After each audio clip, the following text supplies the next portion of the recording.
Hello! Welcome to my video. I just wanted to talk about why I will never compete.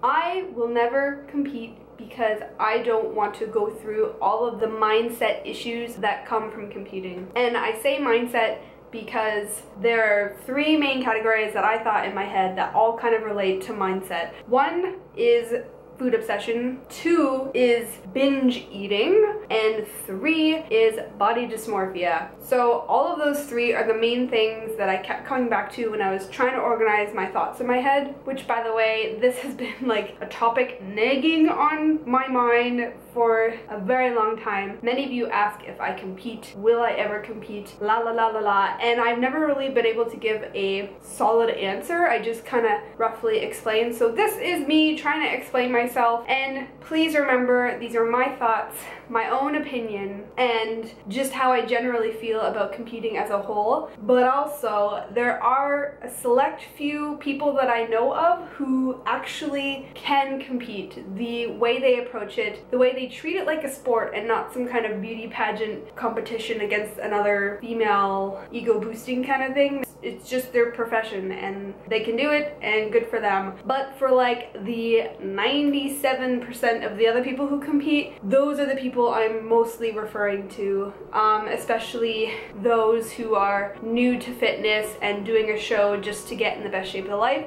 That is what I'm talking about. So first one, food obsession. As soon as you're on any kind of diet, you want all the food that you can't have, and you start to become obsessed with food in general. Like if you're tracking calories, you can become so obsessed with hitting that specific number goal and just making sure that you're weighing and measuring everything out. It's just whole food obsession thing. If someone were to ask you to go out with them and it's at a restaurant and you have no idea what calories or macros are in the menu items, talk about like nervous breakdown, anxiety, you're overwhelmed because you have no idea what numbers you're hitting that night. You don't know if you're going over, you don't know if you're going under. So if you're going under, maybe you could actually have the ice cream, but if you're going to go over, you can't have the ice cream, and now all you really want is the ice cream.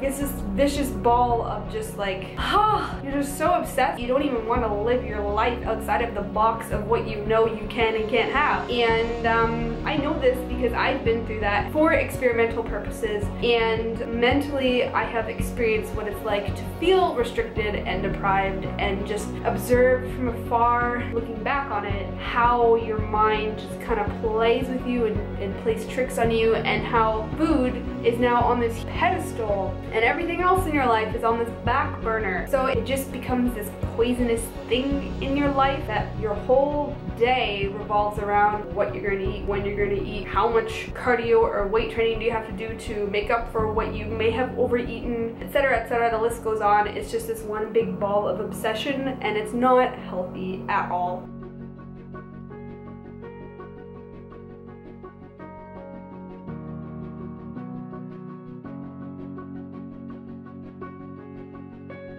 Like I said, I've been down that road, but not to the extremes. But I have witnessed on Instagram people who I follow, and I've heard stories and just seen how detrimental it can be to your overall health, like mindset, physically, mentally. Like it's insane. So that's the one reason why I will never compete. I don't want to put myself through all of that again, or worse than what I've ever been through. I don't want to live like that. It's not worth it to me to be on a stage for 2 minutes, flaunt, flex, whatever, and then what? It's just like all of those 12 to 18 weeks of tormenting myself to be told, oh, you got 4th place, or if you won, here's a trophy. Like, it's not worth it to me. Point number 2, as I open my donut. I have to give the other half to Derek, we're sharing. The whoopie pie. Number 2, my point is binging.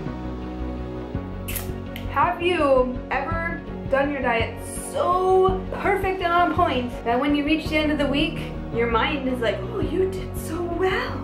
I think you should have a donut. And the other one, any other one. And why not this? Because you know you did so well, you can do so well next week, it won't matter. That thinking, that thought process, that is a dangerous game to play. And I'm sure if you've ever competed or you've ever been on any kind of strict diet, you've had those cravings. And yes, they're natural because your body, your physiological part of your body is telling you to have this food.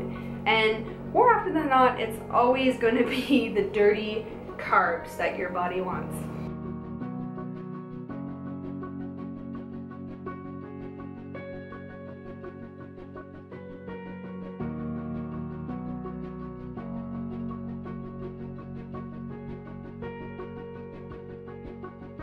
When you compete for 12 to 18 weeks, whatever your length of dieting is for the show, what happens after the show? Like, as soon as you're done, most people have a bunch of food they've collected over the past prep diet of foods they want to enjoy that night and have a cheat meal, go out, la la la. I've seen a lot of people, like on Instagram, I've seen these huge meals they've eaten and just like heard stories of just people eating till they've puked, and it's like, that's not normal. I mean, sure, you deserve it because you've been dieting for like, I don't know how long, like a very, very, very long time. But to do that, if you step back and look at that moment, that is very unhealthy. That is not a good relationship to send your body signals like that is okay. That is not okay. And I'm sure, like, I've done it myself, not on a competition prep, but I've had some nights where I've gone way out of control with food, justifying in my head like, oh no, it's okay, like you can fast for most of tomorrow, or you can just cut back a little bit for the week and it'll cancel out all the extra calories I had.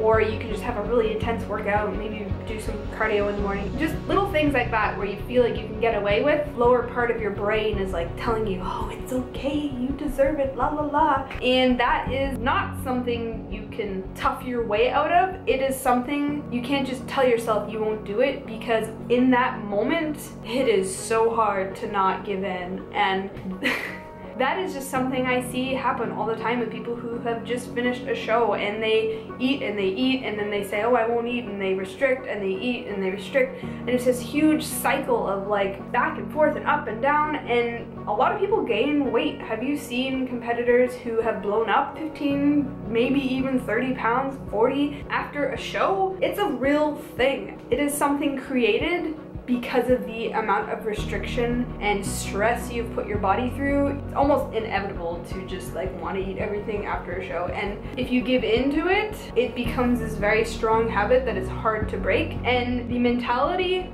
with trying to get over that stupid cycle of wanting to eat everything, almost more often than not, I see a lot of people fix that with going into off season, aka excuse to binge season to get gains, and then use the hopes of another show to just lose all the fat that they binged on to gain. You know, I mean, don't get me wrong, you can do off-season in a non-binging way, but a lot of people disguise that or like lie to themselves that they are using it as a chance to improve and build muscle with all the extra calories. Or is it really just like an excuse to eat a lot and then you'll just get rid of it when you prep next time? Like, that is pretty much what I would do. That's why I don't ever want to compete, because I know for a fact that I would probably eat all of the donuts and chocolate bars and whatever after the show and be like, oh, you know, I'm just gaining some muscle. It's going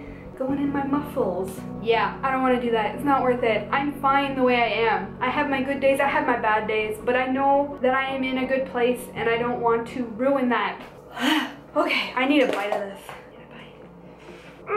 Yeah. By the way, this is my pre-workout.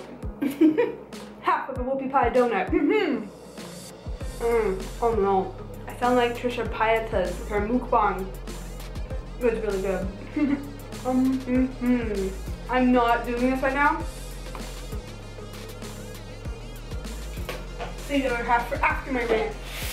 Okay, so where was I? I don't want to do a show because I don't want to create the unhealthy pattern of binge eating. Third point is body dysmorphia. I know the loose term of that, which is not being able to see your body in the way other people see it and just thinking negatively towards your own body and just never being satisfied. And that is a real thing. And I think a mistake a lot of beginners do when they get into weightlifting is they think that having a show as a date will get them to the leanest level ever and they'll just be so happy and have ripped abs and like big biceps and veins and just be like generally really fit looking, which is the truth. But when you get so attached to the way you look when you're very, very lean, it's so hard to let that go. And it's so easy after a show to lose that even in like 2 or 3 days. And like I said, some people gain like 30, 40 pounds like a few, not even a month after. It's crazy.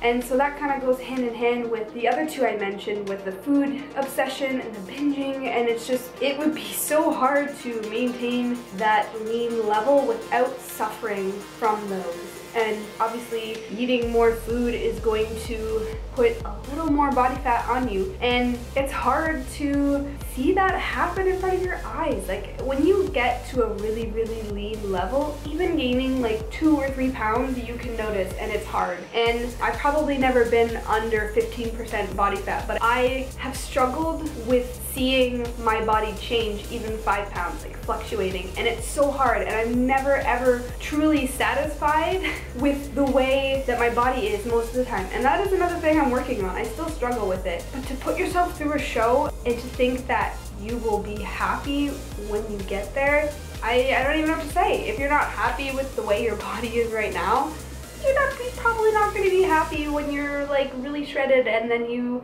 get a bit of water weight on. Like it's not the mindset you want going into a show. There are other ways to do it, and I still struggle with a bit of food obsession, working on getting over it. I have definitely improved over the past year though. There have been a lot of changes that I've made, and I'm really, really happy about those. And binging, it's just something that you have to address. You can't ignore it. You can't just say, oh, it's just me, I get obsessive. You have to acknowledge the habit, realize that it's only a habit, and just don't act on it. And the binging specifically is something that I've been looking into a lot lately, and I've done a lot of research into how to break the habit. So maybe I'll do a video on that later on. Let me know below if you want to hear more about that. I read this book and it was just truly amazing, and it opened my eyes up to how habits are just something that you can stop like that if you want to. But anyways, I never really truly dealt with true binging all the time, but I did have an issue with overeating. It's not worth it to me. And yeah, I don't know. I feel like I've covered everything I want to say, but I also want to remind you from what I said in the beginning that these are my thoughts and opinions toward competing, and I'm not bashing the sport because, like I said, there are a few people who can do it, and those are the people who belong in that industry. But it's becoming so saturated with people who have no idea what they're getting themselves into, and that's where I feel a lot of women need to wake up and realize that maybe the show isn't the motivation to get them in the best shape possible. Because I know for me, I lift all the time, I eat very well 80% of the time, and I still have my donuts and stuff, but I'm okay. Like I think I'm relatively athletic looking and fit and healthy, and I don't want to have a show just to prove to some people that, oh hey, like I work hard all the time and I have muscles and I am now in the best shape of my life. Look at me now. That's not what I want to do. I just want to be happy with the way I am. I don't need some judges to validate that for me. And I think that if you're thinking about competing, you should really rethink that. But like I said, there are a few people who can compete, and if you are watching this and you know that you are one of those people, then thanks for watching this anyways, but it is what it is.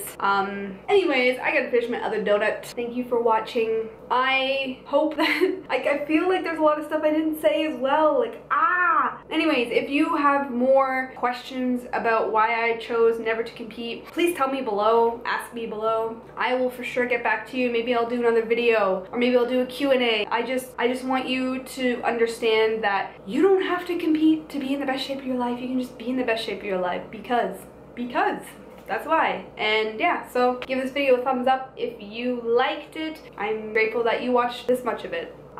Thanks for watching, and I will see you guys in my next one.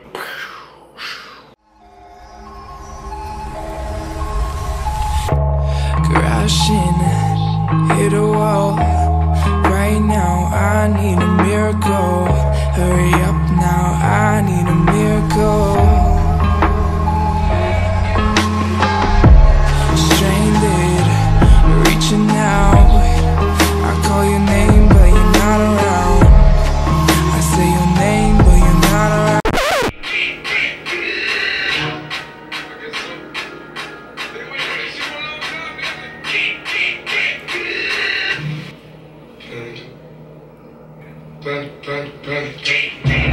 I got broads in Atlanta, just to the lean and family, credit cards and the scammers, getting the links in the van, legacies.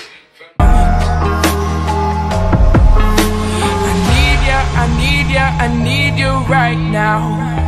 Yeah, I need you right